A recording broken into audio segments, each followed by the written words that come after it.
Welcome to Rusted Rides. Today we have ourselves a Hummer H2. This thing was in decent shape, but it had rust over the rear wheel arches and holes in the lower back corners of the wheel arches.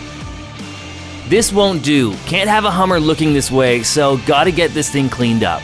Let's get into it.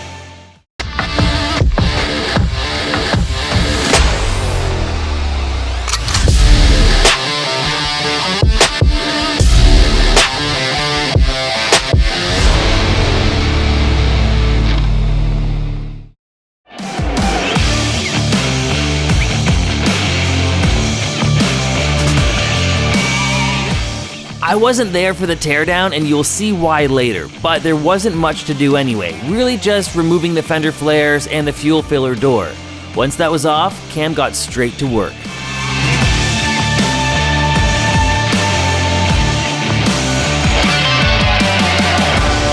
Now, normally we would try and buy patch panels, but Cam tried and couldn't find any anywhere, so he resorted to making his own.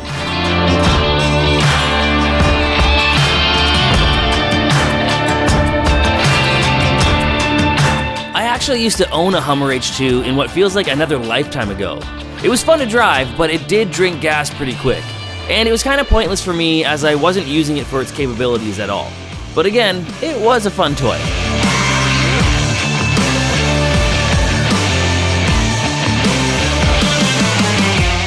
The Hummer H2 ran from 2003 until 2009 when GM had to shut down a few brands due to the recession and the bailout.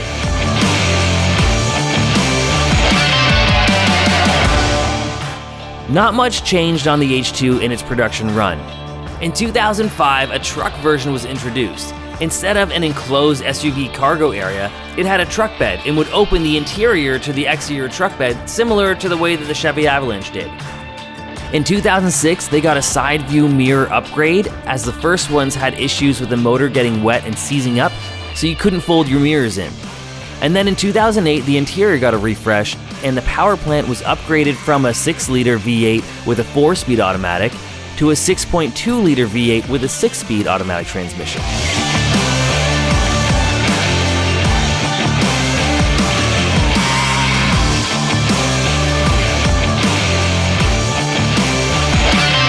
Although a bunch of people say it's just a Suburban underneath, it really isn't. It is based on the Suburban, with modified GM 3/4 ton pickup truck in the front and a half-ton 1500 frame in the rear. And if you crawl underneath, you will see that it is indeed modified. Skid plates and skid rails were also added as well.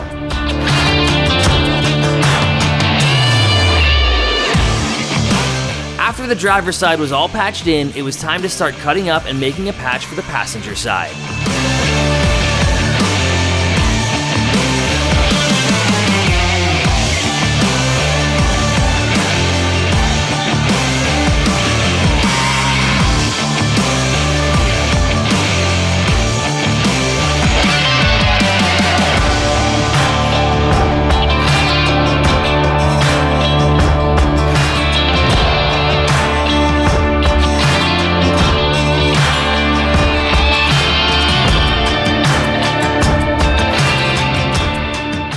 Alright, I haven't been down to help work on the Hummer or film at all, but it's for good reason, I'm telling you. Look at this outside here. This is what we're dealing with. It was a little hard to make it down here all the time. And not stopping Dusty though. Working out here in the blizzard on the tractor. But look at him. He's getting mad. Oh well. I mean, I wouldn't be happy about it. But look at all this progress. My goodness. This is looking so good, dude. Want to explain kind of what the process was? Well, I'll explain why I didn't just buy patch panels to fix this. And I have called every supplier that I know. I've exhausted all my options. And I don't know, the job needed to get done anyway. So as you can see, I've just handmade rear wheel patches. Out of a shelf. That's an old piece of shelf. That's amazing. You could buy sheet metal, but it's not quite as thick and it's not as easy to work with. And I don't know why this metal welds a lot nicer, and it's not galvanized, so it doesn't stink when you're welding it. You don't want to breathe that in. Yeah, you don't want to breathe that in. That's good. Yeah.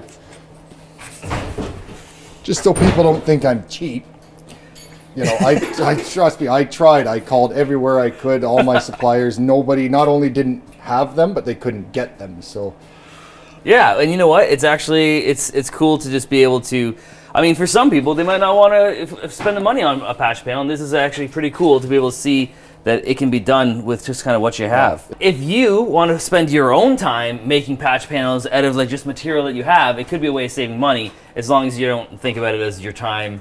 Because if it takes you 100 hours, then it might not be worth it. But you know what I mean. Especially when they got fender flares and it's going to hide, even though my wheel lips turned out pretty good. Yeah, I was going to say, I in the video, like you welded them up nice and it looked pretty good. Yeah, I got a little bit of off-camera stuff to do. Like I'm going to do some inner structure repair on the inside, but I got nowhere to get a camera up in there, and who wants to see that anyway? That's fine. So before the flares go on after it's painted, oh, where is it? Oh, very important.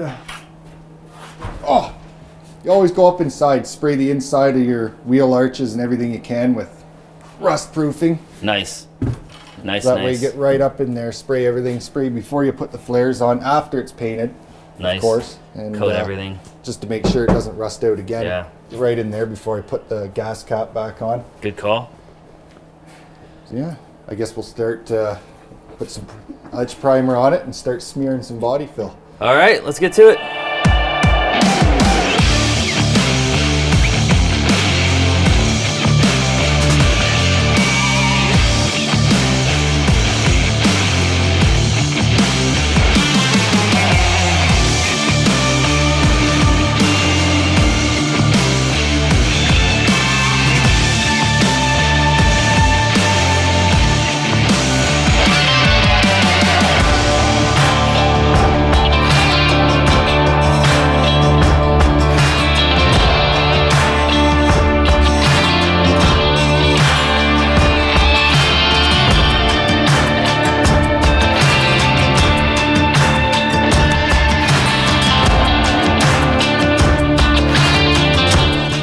Well, not like usually when you're doing this with silicone, it's good to spit on your finger, but it doesn't work with body fill.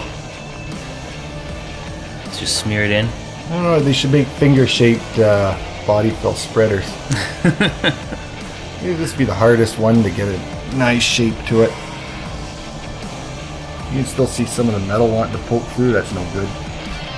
You know, like the cap does cover a lot of it, but you know, I don't want it to look like hell. Yeah. Oh, and there it goes. Look at this. Wow. What a waste.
There's so many lines and numbers on that can, I have no idea what's going on. So I'm glad you know what's going on. I do.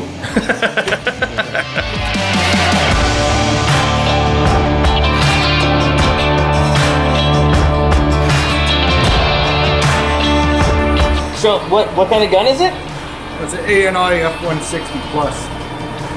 It's very good. Turn the flow down and the pressure up. Might look dirty, but it's a very nice gun. Don't let anyone tell you otherwise. Now that I've talked it up, though, it's gonna malfunction.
that's looking pretty good. That's looking not so bad. But what happened over here? Okay. So I backed it out today, and I backed out, got looking at it in the daylight and just thought, yeah, I wasn't happy with how this side turned out. Yeah, so. It happens, right? I mean, like, it's good that you found that you thought it was not a, it's hard to see actually because now that you've scuffed it. Oh, black is very unforgiving, so. Yeah. Yeah, back in she comes, just gonna block it out, go over a few things. It's just this side, so. Yeah. Yeah, spray it again. Hopefully tomorrow. Right on. All right, so one last little touch up, and then this sun is done. First time in a long time I've had to bring one back in. But yeah? Yeah. Oh man, and we got it on camera. All right, let's take another look at what this thing looked like before we got into it. That was pretty crusty, pretty nasty. That duct tape was just covering it up so it didn't look as bad, but now look at it, it looks so much better. It definitely needed this, and it was long overdue. We got the other side as well. It doesn't look as bad until you start touching it and it starts falling apart. But thank you very much for tuning in to this episode of Rusted Rides. We will be back with another video next Friday, so make sure you guys subscribe. And if you feel like leaving a comment on the video, go ahead and do so. We'd love to hear feedback, and we also love hanging out and chatting with anybody that's viewing the video. See you next time.